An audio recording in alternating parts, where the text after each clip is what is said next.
There's a somewhat controversial scene towards the beginning of this week's Torah portion. Avraham, is told by God to leave his homeland and to head to the Promised Land. He arrives in Israel, but soon thereafter, there's a famine. And so he heads down to Egypt with his beautiful wife, Sarah. He tells her to pretend that she's his sister because he's worried that if not, they'll kill him and take her.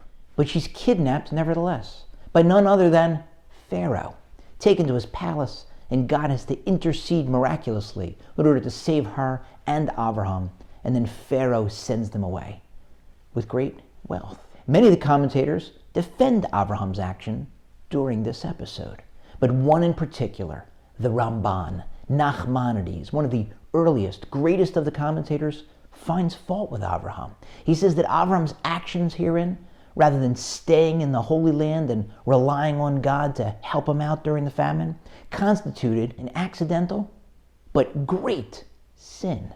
And as a result of that great sin, that crack in the foundation of the Jewish people, Avraham's descendants later had to repeat that episode on a grander scale. Famine in the Holy Land, had to go down to Egypt, enslaved by Pharaoh, and then eventually, after God's miraculous intervention, sent out of the country with great wealth.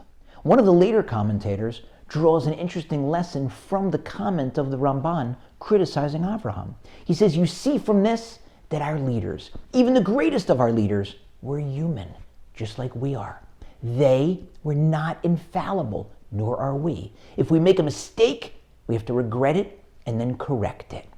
But a different later commentator goes a different way when discussing the Ramban's comment. He says, I have an easier time believing that the Ramban sinned when he said that Avraham had sinned than believing that Avraham had sinned. He's teaching us that although, yes, our great leaders were certainly human and not infallible, but we do not have shoulders nearly broad enough, not even the Ramban himself, to criticize people like the patriarchs. And perhaps we can extend that lesson to nowadays. Our rabbis find themselves in an even more difficult situation than usual. Usually, they have the job of motivating and inspiring and leading a wide range of congregants in each of their synagogues. Now, added to that job, while still typically not being paid the big bucks, they're tasked with making decisions with respect to how to respond and how to guide their congregations during this pandemic. So we have to be very careful not to criticize them, to defer to them and to respect them. And not just them, not just the rabbi in your synagogue, but the rabbi in that other synagogue, the one where you don't pray, a few blocks away, a mile away, in the next city or the next state or another country. We have to grant them tremendous respect and deference and be very careful when criticizing them. How we do that, and maybe we shouldn't even at all.